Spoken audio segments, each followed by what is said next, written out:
They had 17 minutes of warning, modern buildings, and a prepared community, yet 161 people still died. That would appear to be a power flash. That could be from a lightning strike, but that is the portion of the storm that we have been concerned with. Tornado sirens once again. Tornado sirens once again going off in Joplin. Those are definitely power flashes that we are seeing on the ground. Rance Junge was closing up his Pronto Pharmacy on a Sunday evening in Joplin, Missouri, May 22nd, 2011. Ordinary day. He'd heard the sirens earlier, but that was nothing new. This was tornado country. Sirens went off all the time. He walked to the back door, opened it, and saw the wall moving toward him like something alive. You couldn't see a funnel, he'd say later. It was just so massive. Across town, Natalie Gonzalez was in her bathtub, her 9-year-old son Augie huddled next to her, her boyfriend, the puppy. She'd thrown a blanket over them, a pillow. And then, in the last seconds before impact, she did something that would save her son's life. She made him put on his bicycle helmet. The sound came first. A constant rumble. Not thunder, not wind. A freight train that never passed. And then the world came apart. 38 minutes. That's how long the Joplin tornado stayed on the ground. 38 minutes of 200 miles per hour winds carving through the heart of a mid-sized American city. 38 minutes that killed 161 people and injured more than 1,100 others. 38 minutes. That changed everything. Firing line. It's right there. Oh. Yeah.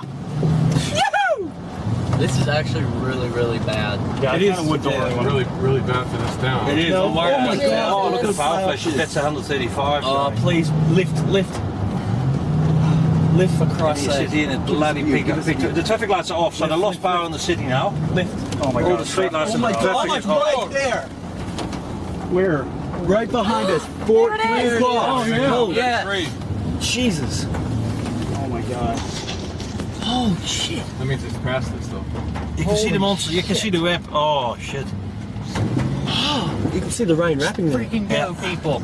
Go, just go. Oh, no. All right, it's behind him. Oh, good God. This is bad, really bad. Jesus. This is bad. That's a monster, this. Oh, explosion. Oh, my God. Power flash. That's it is monster, right there. Man. I feel sick right now. Very sick. Jesus Christ. Oh, no. Oh, my God, this thing's massive. Oh, there goes power. Oh, my God. You guys see it back there? Yes. It's a monster to wait. It's huge. It's The Joplin tornado remains the deadliest single tornado in the United States since modern record-keeping began in 1950. It killed 161 people. It injured over 1,150. It caused $3.9 billion in damage adjusted for inflation, making it the costliest tornado on record. 7th deadliest in all of U.S. history. The worst disaster in 70 years. But here's the part that keeps disaster researchers awake at night. They had 17 minutes of warning. The National Weather Service issued a tornado warning at 5:17 p.m. Central Time. The tornado didn't touch down until 5:34. 17 minutes. In the world of meteorology, that's a success. That's above the national average. That should have been enough. 161 people died anyway. This is the story of a systems failure. A case where accurate science, adequate warnings, and modern infrastructure all existed. Yet the last mile broke down catastrophically. We'll investigate the meteorology that created a monster, the warning paradox that left people exposed, the structural engineering failures that turned safe rooms into death traps, the medical disaster inside a modern hospital, and the recovery model that became a blueprint for the nation. But most importantly, we'll answer the question that haunts Joplin to this day. Why did 161 people die when they had 17 minutes to take shelter? The answer isn't what you think. Oh my goodness. Oh, the power flash is going on. Oh my God. Oh, that was really close. Right there. It's right there. Unreal. Holy shit. Oh my God. Oh no, this is so bad. No, we're alright. No, I'm not worried about us. I'm worried about the town. We're past. I'm worried about this town. This poor town's about to be destroyed. Everyone cares. On the morning of May 22, 2011, meteorologists at the National Weather Service in Springfield, Missouri, were tracking a developing weather system over the Central Plains. The thermodynamics looked impressive. Convective available potential energy, CAPE, was exceeding 4,000 joules per kilogram. That's rocket fuel for thunderstorms. Extreme instability. But here's the contradiction. The storm relative helicity, the measure of rotational potential in the lower atmosphere, was modest, around 100 to 150 meters squared per second. Not particularly threatening. Early assessments suggested the primary risk would be large hail, maybe some straight-line winds, not violent tornadoes.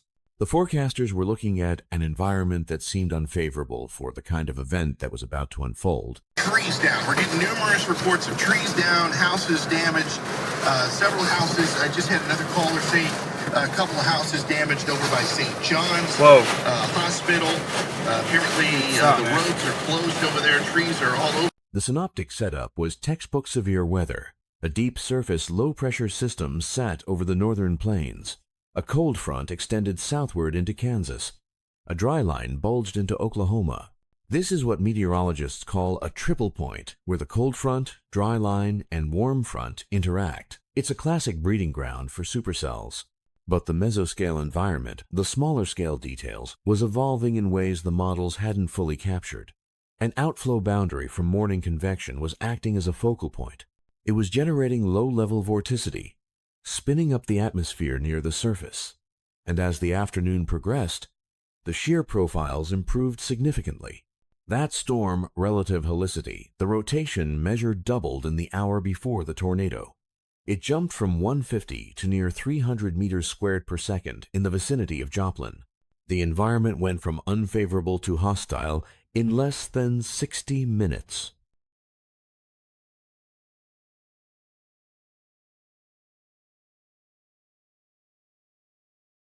When the first warning sirens went off indicating that a huge tornado was about to hit Joplin, Missouri, most residents either ignored the initial warning or moved slowly to take shelter. That's the assessment of a new government report. It concludes that most residents who were surveyed said they did not go to shelters right away after hearing the first warning. Instead, they tried to get additional confirmation about the danger. And then the cell merger happened. The Joplin supercell didn't develop in isolation. It was part of a cluster of storms interacting along the cold front. A secondary cell merged with the primary storm's rear flank downdraft, the curtain of cool, sinking air on the backside of the supercell. That merger injected precipitation loading and momentum into the system.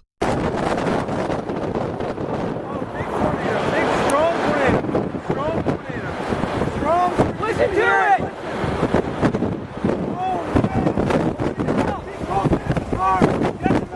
High-resolution computer simulations run after the event identified a specific mechanism called a descending reflectivity core.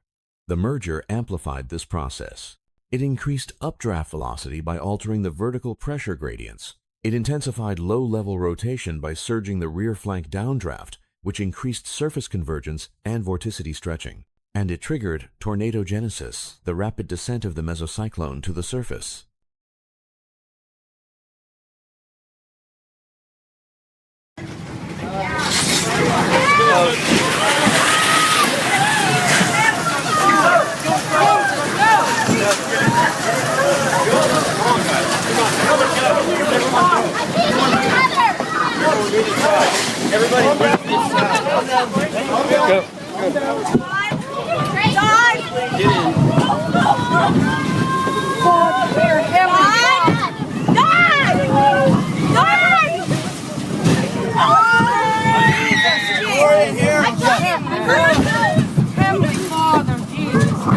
The mainstream explanation is clear. Rapid mesoscale modification created a localized environment far more hostile than the broader synoptic picture suggested. But there's an alternative angle. Some researchers argue that the operational forecasting models simply lack the resolution to capture these small-scale interactions in real time. The cell merger mechanism was understood in theory, but not predictable in practice. What doesn't fully fit?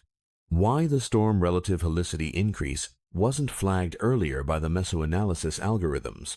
The data was there, but the synthesis, the putting it all together, happened too slowly. The best current interpretation is that the Joplin tornado was the product of a perfect storm of mesoscale interactions that evolved faster than operational models could predict. The storm surprised even the meteorologists watching it.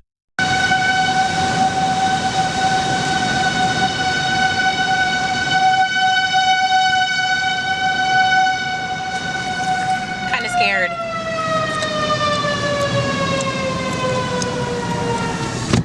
And that matters because even when warnings go out, the forecaster's confidence level shapes how those warnings are communicated. If meteorologists expect hail, they emphasize hail. If they're uncertain about tornado potential, that uncertainty trickles down. The storm evolved into something deadlier than anyone anticipated. But the warnings did go out 17 minutes early. So why didn't people take shelter? We just survived a tornado, folks. That sucked. What do you think, babe? I'm scared. You were scared. We were all scared. We were all scared. Show them where we huddled it out, James. That's where we huddled it out. Right there. Right. Were we under the B or we were under the... I think we were under the right B. there by that. We were, no, because we stayed underneath the on. No, we didn't. No. 5:17 p.m. Central Time. The National Weather Service in Springfield issues a tornado warning for Joplin.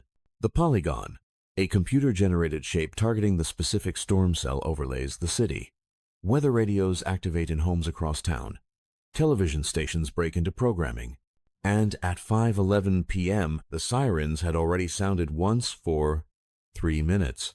17 minutes before the tornado touches down. 19 minutes before it enters the city limits. By every operational metric, this is a meteorological success. But 161 people died. Here's the contradiction. The warning system worked perfectly on the technical side. The radar detected rotation. The forecasters issued the polygon. The sirens blared. The information reached the public. And yet, the majority of Joplin residents did not immediately take shelter. 5:40 p.m. on Sunday afternoon, Joplin, Missouri was hit by a deadly tornado. Here's what it looked like. We could see it on radar. It was part of a supercell thunderstorm, the whole precipitation pattern spiraling its way around because of the rotating updraft about here that comprises the supercell thunderstorm. These pink and lavender areas are hail that are wrapping around the storm. This ball, though, is a debris ball. That is the tornado in progress, about a mile wide. The first siren activation at 5:11 p.m. was for a different storm.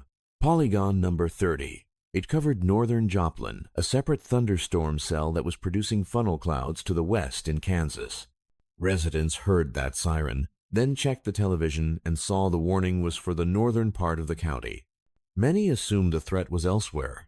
Going across Joplin, Missouri, we have the velocities with that showing, the strong winds, the reds going southbound, the greens going eastbound. That's the tornado right there near the J&O in Joplin. I took a slice through this. The tornado debris that makes up that debris ball were being tossed nearly 20,000 feet in the air. There's the tornado. It's debris being cast up, giving it a very high return on Doppler radar, about 18,000 feet above the ground. 6 minutes later, at 5:17, the sirens sounded again, this time for the actual Joplin tornado, polygon number 31. But here's the problem. Joplin had no standardized protocol for multiple siren activations in quick succession. 2 sirens, 6 minutes apart. Some residents interpreted the second siren as an all-clear signal. Others thought it was a test. Still others figured the first warning had been extended, so the threat was the same storm they'd already dismissed. Confusion compounded by habituation. Oh my God, that is so crazy. That tornado is going. Once again, that tornado just to the south of us on the ground. We can see it on our tower cam. Absolutely. Oh my God. Once again, this is producing a lot of precipitation. If you go outside, you may not be able to see it. Take shelter now. It looks like this is a pretty powerful tornado. You can see that it was taking Oh my God. It continues to Oh push my God. to the east. Yes, I've never seen one, and that's live. Emma, get over here. That's what she's alright. I was just trying to figure out what that noise was. Oh my goodness. You can see that tornado on the ground from our tower cam. We are continuing to track that. Joplin tested its sirens every week, audibly, the full wail, for years. And the national false alarm rate for tornado warnings was, and still is, 74%. 3 out of 4 tornado warnings don't result in a tornado striking the warned area. It's not that meteorologists are bad at their jobs. It's that issuing a warning requires erring on the side of caution. Better to warn and be wrong than to stay silent and be catastrophically right.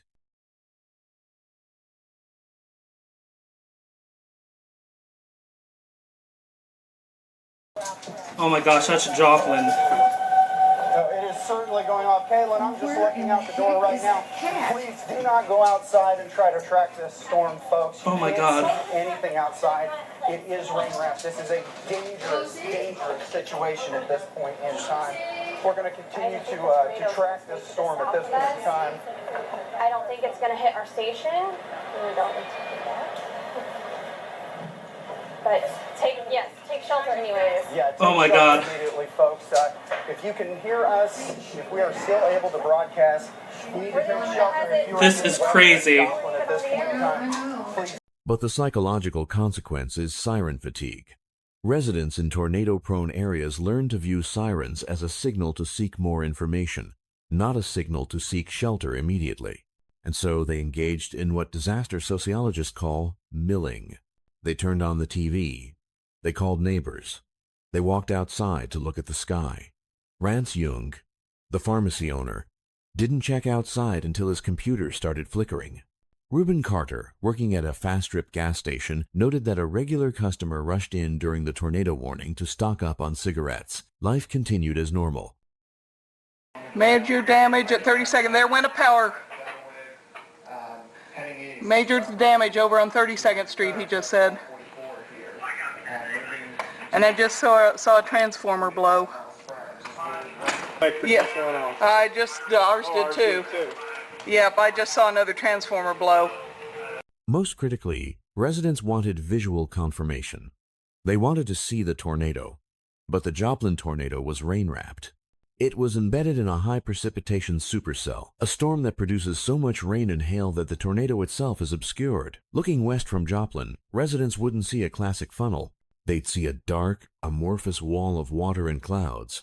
They waited until the rumble turned into a roar and the windows started shaking, and by then it was too late to get to the safest part of the house. I can feel the windows shaking. Feel the house start shaking. Yeah. The mainstream explanation is that psychological factors, siren fatigue, confirmation-seeking behavior, optimism, bias delayed, protective action. Residents genuinely didn't believe the threat was imminent. But there's an alternative framing. This was a system design failure. The transition from county-based warnings to storm-based polygons was relatively new in 2011. It was scientifically superior targeting specific areas instead of blanketing entire counties. But it created confusion. Sirens might sound for an entire county even if the polygon only covered part of it. Or conversely, sirens might not sound in areas just outside the polygon that were still at risk. And when 2 warnings overlapped in 6 minutes, with no clear protocol for distinguishing them, the system's precision became its vulnerability. What doesn't fully fit? Why visual confirmation remains so critical even for residents who had NOAA weather radios and were actively watching television? The information was there. The warnings were explicit. Yet the instinct to see the threat overpowered the data.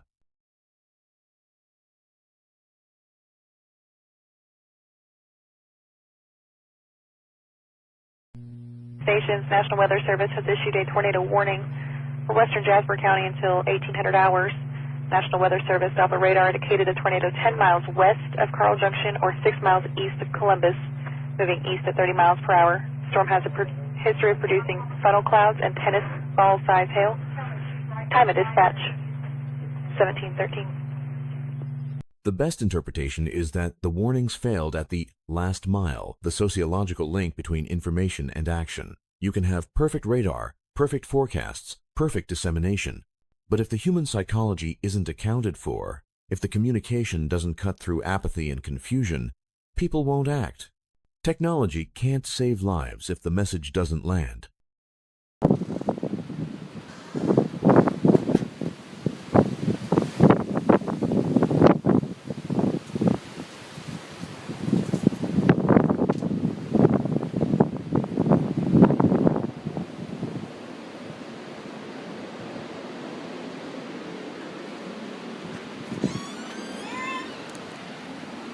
"5:34 p.m.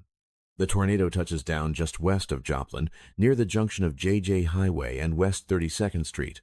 Weather spotters report a funnel on the ground. It's weak at first.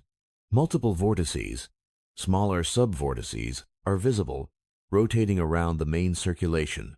Classic multi-vortex structure. But within 4 minutes, everything changes. By 5:38 p.m., the tornado is an EF5 wedge, nearly a mile wide, winds exceeding 180 miles per hour. It has exploded from a nascent funnel into a city-destroying monster in the time it takes to brew a pot of coffee. 4 minutes from touchdown to peak intensity. The timeline of destruction is startlingly precise. 5:34. Touchdown west of the city limits. Trees toppled. Spotters confirm it's on the ground. 5:38. The tornado reaches EF4 intensity as it crosses into Joplin proper. The width expands to nearly a mile. The parent circulation is now a solid wedge, wider than it is tall. This is a Joplin storm chaser. I have a large destructive tornado on the southwest side of Joplin. Notified, large tornado on the ground doing massive damage. Large tornado, it's a maxi wedge on the ground. It's tearing up the entire city on the south side of Joplin right now. This is Jeff Petrosky, and it's a massive tornado doing massive destruction. 5:41. The tornado strikes St. John's Regional Medical Center. 183 patients are inside. The 9-story steel and concrete structure takes a direct hit. From there, the path is a diagonal slash through the heart of Joplin, west to east, slightly northeast. Street Mary's Catholic Church is leveled. Only the steel cross and a fragment of metal roofing remain. Joplin High School sections of the building completely destroyed. A school bus is tossed onto the roof of the destroyed bus garage. East Middle School, Home Depot, Walmart, Academy Sports, the Pepsi Distribution Center, the Cummins Generator Building.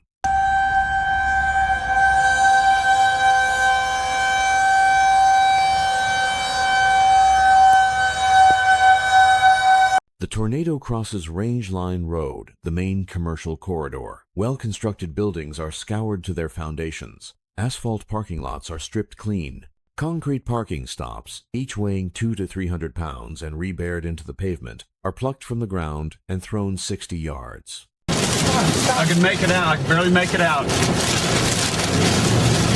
We're in the rear flank right now. There's the tornado right there in front of us. It crosses Interstate 44 near the junction with Highway 249. Cars and trucks are blown off the highway. Semi-trailers are rolled into balls of twisted metal. Highway signs are mangled into abstract sculptures. There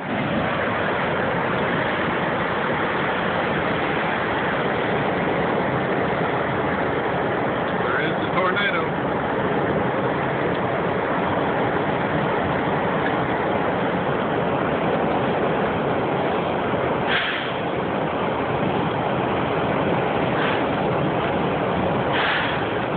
And then, slowly, the tornado weakens. It crosses into rural Jasper and Newton counties. Damage drops to EF0 and EF1 levels. Trees down. Mobile homes damaged. Outbuildings collapsed.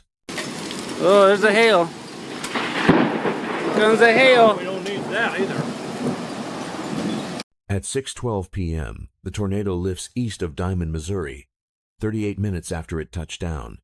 Total path length, 21.62 miles. Peak width, nearly 1 mile. Sure. All right, let me show you this also. Amazing images from Google Earth GeoEye of a before picture of Joplin, Missouri. This is before Sunday when the EF5 tornado rolled on through. Watch the after. over 200 mile per hour winds just totally wiped the city off the map. And you can see on the right-hand side, that's the after picture. No standing structures at all. I mean, look at the way the housing development. It's absolutely amazing. Go across that. Go through the baseball field, the football field, it's scattered debris all over. Even the color of the ground. It's springtime. Stuff is blooming. It's supposed to be green. It's just torn up. Look at that. Look at the way that development is gone. It's just unbelievable. So that was a before. Here's what makes this event uniquely catastrophic. The tornado was moving slowly, only 15 miles per hour through Joplin. A typical tornado might race across the landscape at 30 or 40 miles per hour, limiting the time any one location is exposed to peak winds. But Joplin sat in the blender for minutes, a spinning 200 miles per hour wind field, taking its time. We were in our neighbor's basement, thank God, just right across the street here. Now, not many people have basements around here. No, we're very fortunate. We had about 25 or 30 seconds notice, and we kept watching and listening, and then we decided we better go across the street. And then my neighbor and I kept trying to see the funnel, and we couldn't see the funnel. But then there was two large strikes, bolt lightning strikes, and then we started hearing some cracking and popping, and so then we decided it was time to get to the basement. There was 6 of us in the basement. Major noise once it got close. I mean, major. We could hear the roof being taken off, and it's loud popping. It could have been bricks throwing together, cars. I don't know. It was the loudest thing I've ever heard. We kept watching the television. 38 minutes on the ground is rare. Most tornadoes last 10 minutes or less. The combination of long duration, slow forward speed, and peak intensity occurring directly over the most densely populated part of the city created a worst-case scenario. I am traversing through the storm damage, and this hopefully should give you a picture of the wrath that all these storms are giving, even 48 hours after the F5 tornado has hit this city. Sideways pelting rain, high winds, and almost inconceivable conditions. The temperature has dropped. The tornado sirens have gone off here in Joplin, Missouri. The debris indicators tell the story of violence. Manhole covers were ripped from the streets and thrown. Tractor-trailers vehicles weighing tens of thousands of pounds were lofted and carried. The National Weather Service found vehicles that had been rolled so violently they'd been crushed into spheres of metal and shattered glass.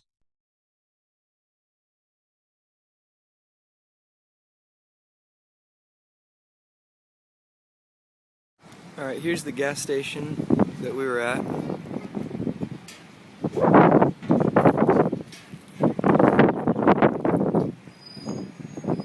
This would have been where we walked in. We would have gone right here. Tens of thousands of trees were snapped or uprooted. The satellite imagery from NASA shows a brown scar across the city, visible from space. Even 2 months later, the tornado's path was etched into the landscape. Joplin followed the latest building codes, the International Building Code, state-level amendments, inspections. This wasn't a city cutting corners. The structures were built to standard, and 30% of the city was destroyed anyway. 7,400 homes were damaged or destroyed. St. John's Regional Medical Center was gutted. Joplin High School collapsed in sections. Home Depot's walls fell like dominoes, killing 7 people in the front of the store. Start with residential construction, the majority of the destruction. The National Institute of Standards and Technology, NIST, conducted a forensic analysis after the tornado. What they found was a pervasive lack of what engineers call vertical load path continuity. That's a technical way of saying the roof wasn't properly connected to the walls, and the walls weren't properly anchored to the foundation. Many homes relied on toe nailing to connect roof trusses to the top plates of walls. Toe nailing is driving nails at an angle through the truss into the wood below. It's cheap, it's fast, and under tornadic uplift, it fails at wind speeds as low as 135 miles per hour, EF2 range, not even close to the 200 plus miles per hour winds at the tornado's peak. Once the roof is gone, The walls lose lateral support. They collapse outward. The structure pancakes. NIST also found that many homes had bolted sill plates, the base of the wall frame, attached to the concrete foundation, but no washers under the bolts. Under extreme uplift, the wood pulled through the bolt holes. The foundation anchoring failed. And here's the critical detail. 82% of homes in Joplin lacked basements. This is southwest Missouri. Tornado Alley, a region known for violent storms. And 8 out of 10 homes had no below-ground shelter option. Residents were told to go to an interior room, away from windows, on the lowest floor, a bathroom, a hallway, a closet. But if the house is swept from its foundation, the interior room goes with it. 183 patients were inside St. John's Regional Medical Center when the tornado struck at 5:41 p.m. It was one of 2 hospitals serving the Joplin metro area. A modern 9-story facility, steel-reinforced concrete, built to code. This was supposed to be the safest place in the city, but when the tornado hit, the hospital became a death trap. Staff had moved patients into the hallway's standard tornado protocol. Get away from windows. Interior corridors. Lie flat. Judy Miller was there with her husband and their daughter, Julie. Julie was a patient, typically in a wheelchair. When the warning came, hospital staff moved her into the hallway on a hospital bed. The sound came first, the rumble. Then, the building started shaking. "Here it comes," someone said. And then the windows exploded. Judy Miller watched as patients around her were impaled by pieces of the building. Broken legs, head injuries, bleeding everywhere. "It looked like a bomb had gone off in the middle of that building," she'd say later. And then, suddenly, the roar stopped. Silence. Julie turned to her mother. "Listen." Judy listened. "I don't hear anything," she said. "Exactly. Mom, there are no sirens. Nobody's coming." The hospital was dark. The emergency generators, housed in a separate building designed to lower wind standards, had been destroyed. No lights, no ventilators, no communication systems. The smell of smoke began filling the hallways. They waited. The injuries around them were severe. People needed help, but the help wasn't coming. Eventually, they began moving debris themselves. They transferred Julie to a chair, started clearing a path to the stairwell. When they reached the stairwell door, it was jammed, debris blocking it from the other side. More than a dozen people died inside St. John's Regional Medical Center that night. Not from the building collapsing, the structural frame held, but from the functional failure, the envelope breach, the projectiles, the darkness, the loss of critical systems. The best interpretation is that hospital design prioritized structural integrity over operational continuity. The building was engineered to not collapse. This single failure, St. John's going dark, became the driving force behind the shift to functional recovery standards in critical facility design. Hospitals built after Joplin are required to maintain operations, not just avoid collapse. Backup systems are hardened. Generator buildings are built to the same wind standards as the main structure. Envelope integrity is prioritized. Within 24 hours of the tornado, more than 800 police cars, 300 ambulances, and 400 fire trucks arrived in Joplin, 1,100 emergency responders, 400 public safety agencies from 5 states, Missouri National Guard, Highway Patrol, search and rescue teams, federal disaster mortuary teams. It was a massive, coordinated response, but the roads were impassable, the power was out, the cell towers were destroyed, and 3 million cubic yards of debris covered everything. 45 minutes after the tornado lifted, the Red Cross opened an emergency shelter in the gymnasium at Missouri Southern State University. The college campus, just outside the tornado's path, became the staging location for the entire response. First responders lived in the dorms. The Federal Disaster Mortuary Team, the specialists who identify bodies, set up operations on campus.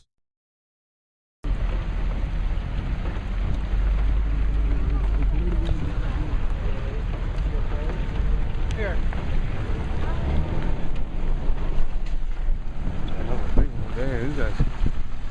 good over here.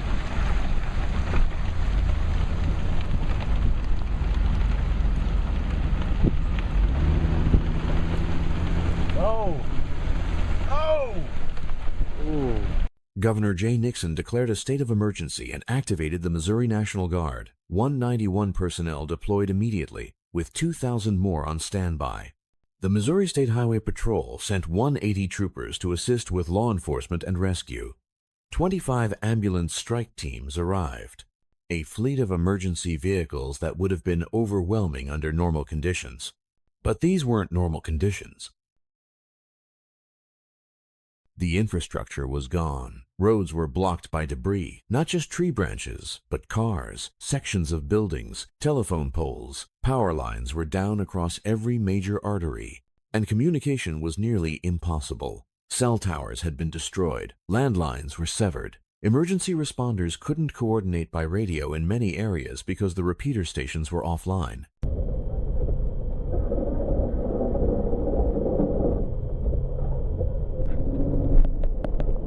By May 23rd, Missouri Task Force 1 arrived. 85 personnel, 4 search dogs, heavy equipment, 5 additional heavy rescue teams deployed the next day.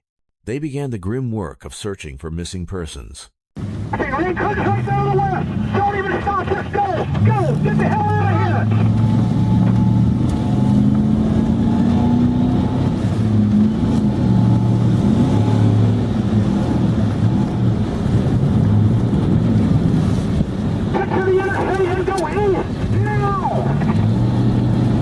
You could stand in one spot, survivors would say later, and do a full 360-degree turn and see nothing but damage. No reference points, no landmarks, every street sign gone, every tree down. The debris field was so extensive that searchers had to mark areas with spray paint to track which piles had been checked.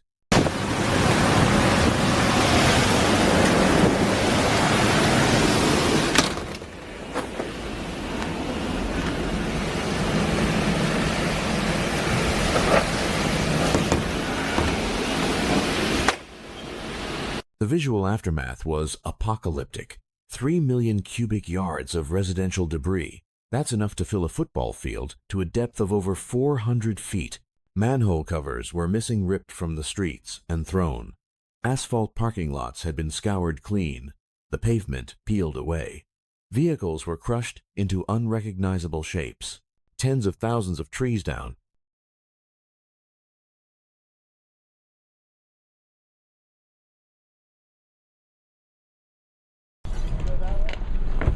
Huh? For a while. Yep, 28.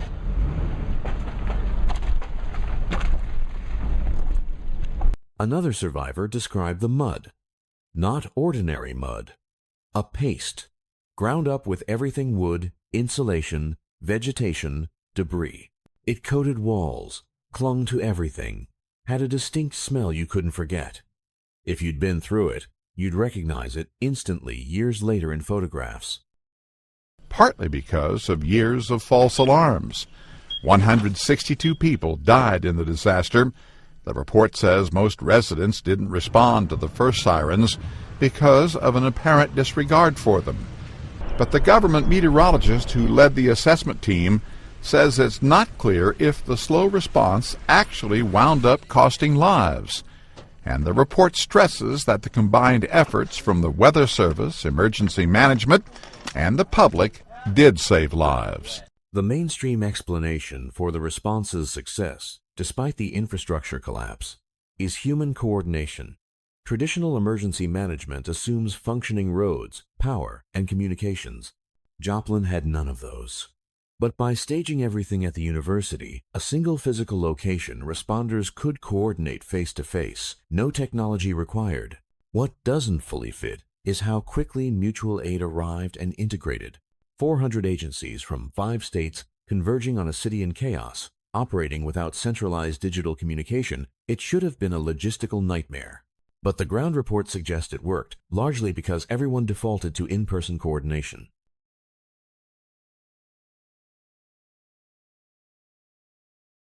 In the days after the tornado, a narrative began to emerge. The Joplin miracle. Look how many survived. It could have been so much worse. Here's the problem with that framing. 161 people dead is not a miracle. It's a failure. And 96% of them died from blunt force trauma inside their own homes. Many in the very rooms they'd been told were safe. The death toll analysis reveals something disturbing. Many victims were killed in interior rooms, hallways, bathrooms, closets. The places designated as tornado shelters. Not because they made bad decisions, because the structures were completely swept away. If the house goes, the interior room goes with it. But survival was wildly variable, sometimes random, often determined by micro-scale decisions and pure chance. Natalie Gonzalez and her son Augie survived in a bathtub. She'd thrown a blanket and pillow over him, and at the last second, she made him put on his bicycle helmet. She'd heard somewhere that helmets protect kids during hurricanes. The tornado hit. The toilet ripped from the floor and flew up, striking Augie in the head and Judy in the back. The bicycle helmet saved his life. At a Fast Trip gas station, 24 strangers took shelter in the walk-in cooler. Reuben Carter, the employee working that evening, ushered them in. The building above them was destroyed. The cooler held. All 24 survived. Lee Humphrey, at the Hampshire Terrace Apartments, saw the sky turn black with a strip of purple. "I don't ever want to see that again," he'd say. He survived, and the experience changed his life. He quit drugs and drinking, learned to forgive himself and others. Brian Head, the city attorney, was doing laundry when the power went out. Like any typical Midwestern guy, he opened the front door to check the weather, then ran to the hallway and hunkered down. His house survived, though it needed major repairs.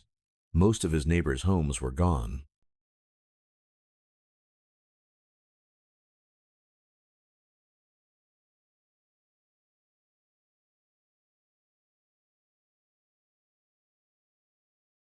And then there was the mucormycosis cluster. 5 people died in the weeks and months after the tornado from a rare, potentially fatal fungal infection, cutaneous mucormycosis.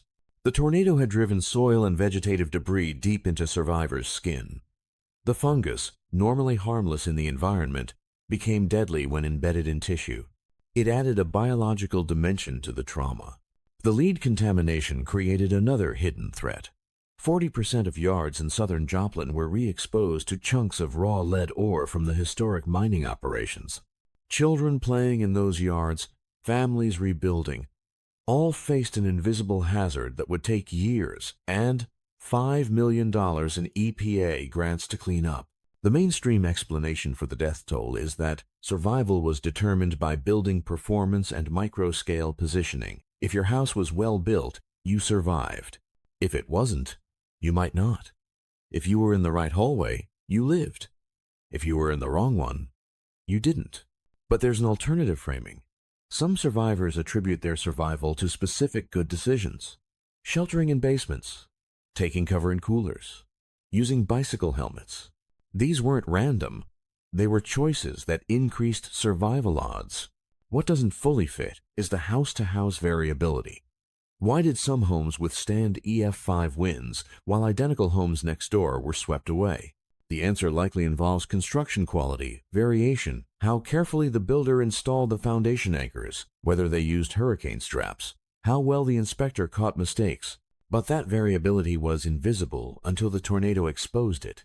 This wasn't divine intervention. This wasn't a miracle. It was chaos, with random outcomes amplified by poor building standards and invisible construction defects. Framing it as a miracle obscures the systemic failures that caused preventable deaths.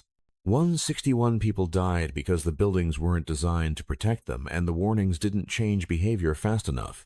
The survivors, those who made it through 38 minutes, of hell faced a new challenge, rebuilding a city that had lost 30% of its buildings, replacing homes, schools, hospitals, infrastructure.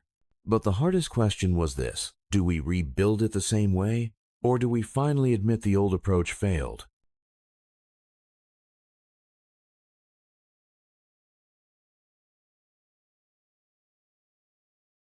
By May of 2012, 1 year after the tornado, the city of Joplin was issuing building permits for nearly 5 new homes per day. The recovery was ferocious, aggressive, fast. But here's the contradiction. The city rejected a proposal to mandate storm shelters, safe rooms, in all new residential construction. The very vulnerability that killed 161 people was being rebuilt into the city. Joplin's recovery became a national case study because of the Citizens Advisory Recovery Team. Recognizing that top-down government planning often alienates survivors, the city established TEAM as a citizen-led body. Local business leaders, residents, school officials, they organized massive listening sessions, hundreds of people showing up to community meetings, sticky notes, public voting on priorities. It gave the traumatized community a sense of agency, control. One of the first priorities, schools. The schools first strategy. Rebuild the schools immediately to restore normalcy for children and prevent mass outmigration of families. If parents couldn't get their kids into school, they'd leave. Joplin would lose its population base. Federal officials had warned the city to expect a 25% population loss, its standard for disasters of this magnitude. Joplin defied the prediction. The population held steady, and the volunteer surge was extraordinary. 26,000. 800 individuals from across the country put in 755,300 hours of community service in the first year. That's the equivalent of 82 years of full-time work. Habitat for Humanity. Faith-based groups. AmeriCorps deployed 350 members to Joplin. They removed debris, helped with casework, coordinated donations, operated warehouses. By 2022, the city was building an average of 5 houses per week. New businesses opened. Old businesses rebuilt. 4,000 building permits for residential repairs and new construction in the first year alone. But underneath the success story was a tension, a debate, a compromise. Should the city mandate storm shelters in all new residential construction?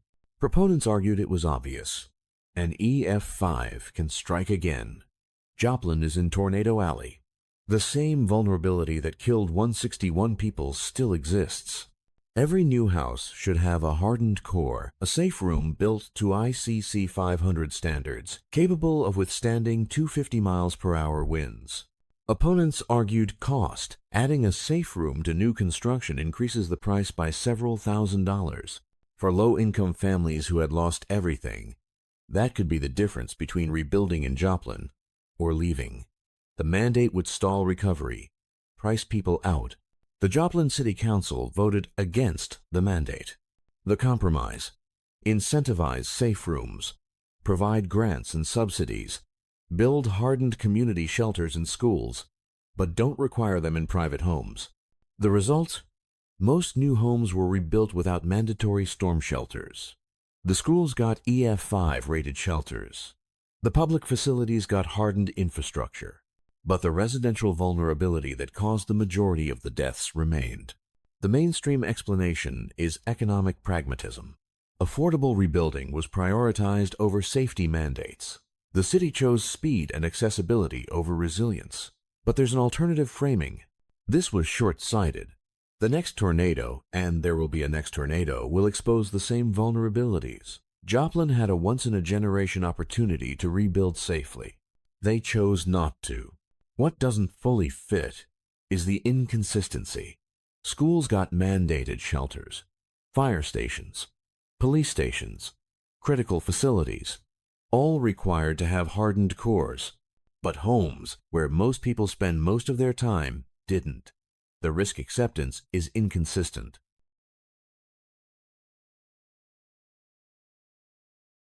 The best interpretation is that TEAM empowered the community but deferred the hardest safety decisions. The listening sessions gave people agency. The school's first strategy prevented population loss. The volunteer surge rebuilt the physical city. But the vulnerability that killed 161 people still exists in new construction. The stakes are clear. The next EF5 that hits Joplin will test whether the lessons were learned or whether the same mistakes were rebuilt into the foundation.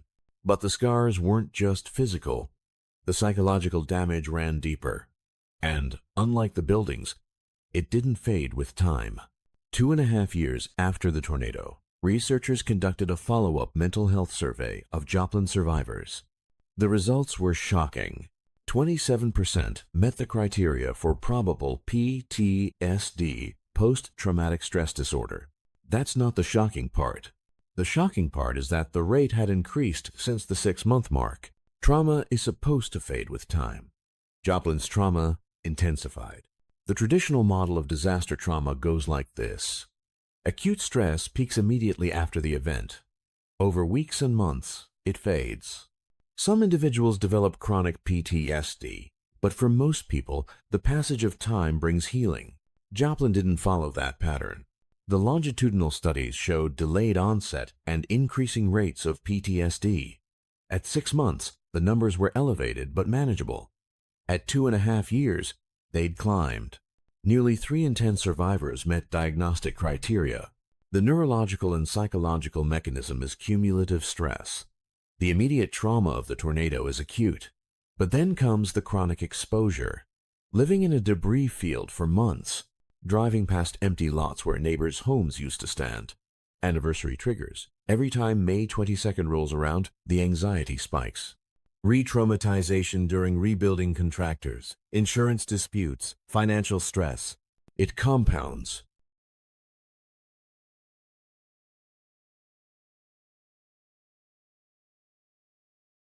Psychiatrist Charles Graves, who worked with Joplin survivors, described it as a shared trauma, creating an environmental hit to the entire population. It's not just individual PTSD, it's collective trauma embedded in the landscape. Tiffany Stout, a survivor, described it this way. You can look around the room when there's a tornado watch at work and know who's been through something like this. I have to talk to myself like, okay, breathe. You can't start crying. You can't freak out. Keep it together. Let's be logical. The physical response doesn't fade. It gets triggered over and over.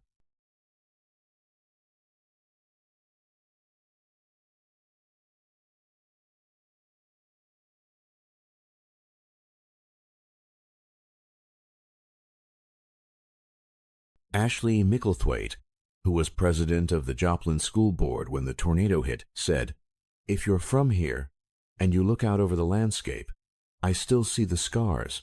I see empty lots, and I know where people died." The city rebuilt, but the survivors see the ghosts. And then there's the suicide data. Research indicated a correlation between the tornado and increased suicide rates in the affected demographics in the years following the event. The long tail of disaster recovery that doesn't show up in property damage reports. Mental health costs that compound silently for years. Recovery anger is another documented phenomenon. In the immediate aftermath, there's an outpouring of support, volunteers, donations, media attention. But as the months drag on, the initial aid fades. The volunteers go home, the donations dry up, the rebuilding slows, and survivors, many of whom are still struggling, become frustrated, angry. Why is this taking so long? Why aren't we getting more help? The anger itself becomes a source of trauma. The mainstream explanation is that long-term exposure to chaos debris, destroyed landmarks, displaced community, creates cumulative psychological damage. The trauma doesn't resolve, it layers. What doesn't fully fit is the individual variability. Why did some survivors show resilience while others deteriorated? The data lacks individual-level longitudinal tracking.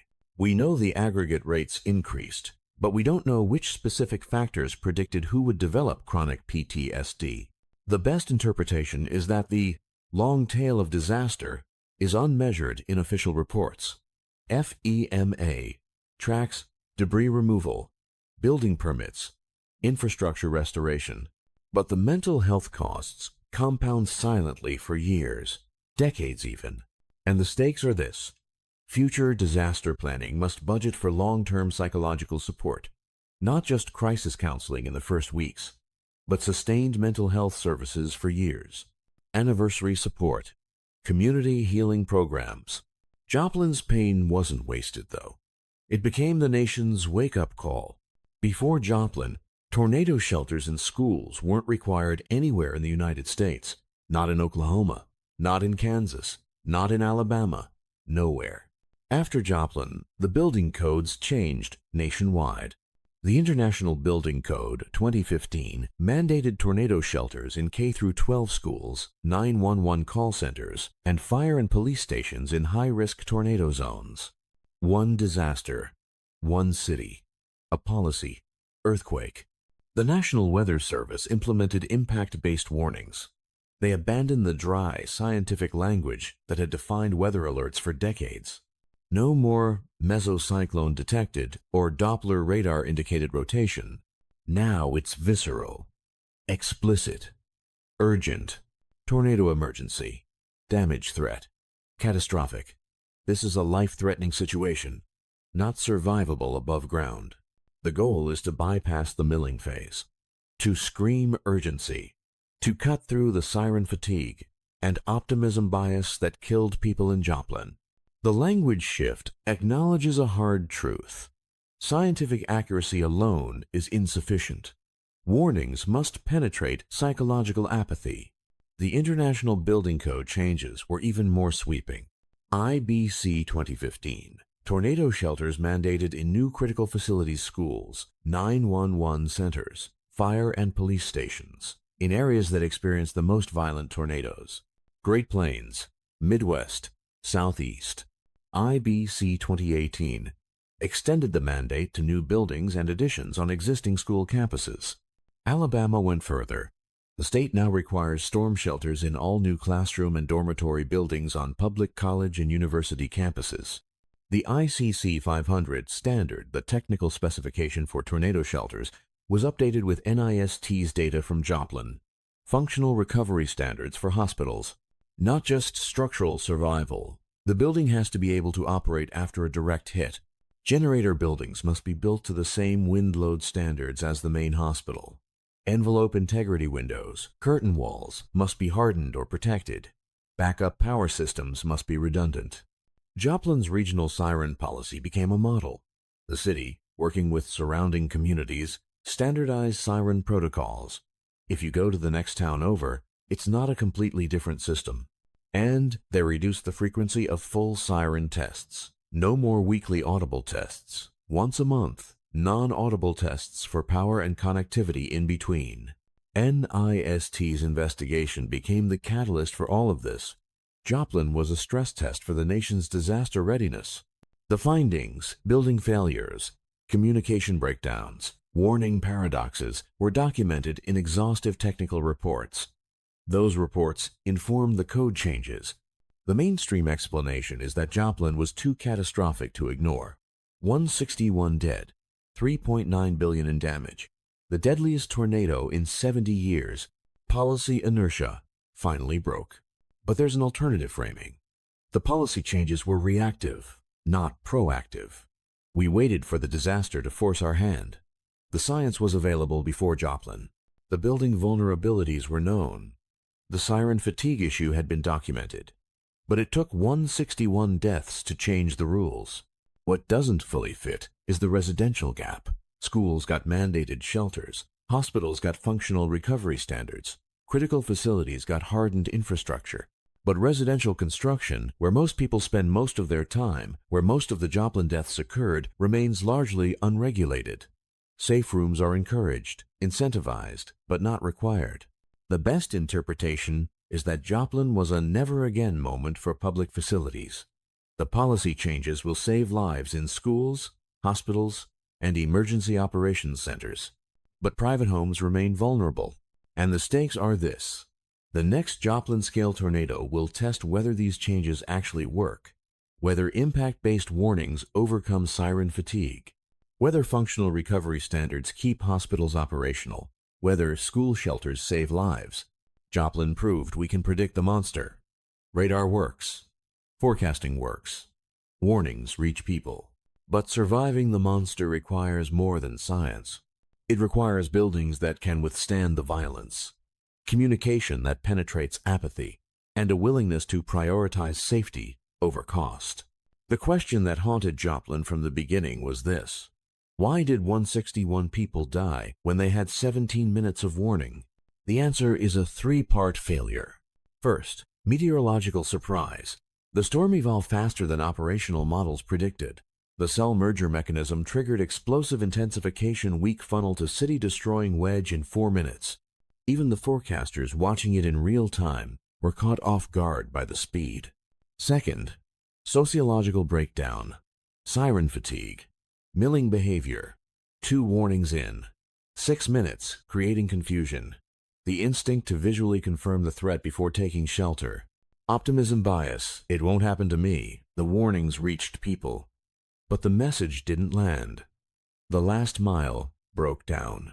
Third, structural inadequacy, toe-nailing instead of hurricane straps, foundation anchors without washers, 82% of homes without basements, buildings designed for life safety, not resilience, weak links generator buildings, roof connections, envelope integrity causing total failure, a hospital that stood but couldn't operate, schools that collapsed when roof decks stripped away. 3 failures, compounding, cascading. But the deeper question, the one Joplin's recovery exposes, is this: are we willing to pay for safety? The city rebuilt fast. 5 homes per day, volunteer surge, schools first, economic recovery, population held steady, by many metrics, a success. But the safe room mandate was rejected. New homes were rebuilt without hardened cores. The same vulnerability that killed 161 people still exists in the residential construction. We fixed the warnings. Impact-based warnings now scream urgency. We fixed the schools. EF5 rated shelters in every new school in tornado-prone zones. We fixed the hospitals. Functional recovery standards. Hardened generator buildings. But we didn't fix the homes. Stand in Joplin today. You'll see new buildings, new schools, a rebuilt medical center, a thriving downtown. But you'll also see empty lots, gaps in the neighborhoods, places where families died. Ashley Micklethwaite said it. If you're from here and you look out over the landscape, I still see the scars. I know where people died. The city rebuilt, but the survivors see the ghosts. And the next EF5 is coming. Tornadoes don't stop. The science says they may become more frequent, more intense as the climate changes. The plains, the Midwest, the Southeast, these regions will see violent tornadoes again. The question is, will we be ready? Or will we rebuild the same mistakes, the same vulnerabilities, the same compromises between safety and cost?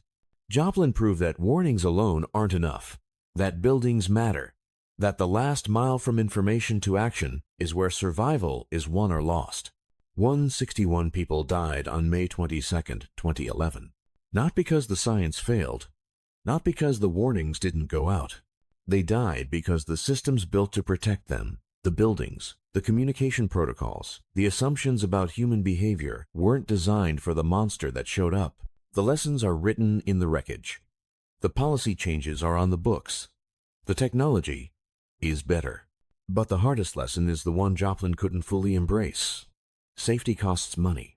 And until we're willing to mandate it in homes, not just schools, the vulnerability remains. The Joplin tornado was the worst disaster in 70 years. The question that remains is whether it will take another 70 years and another 161 deaths to finish the job.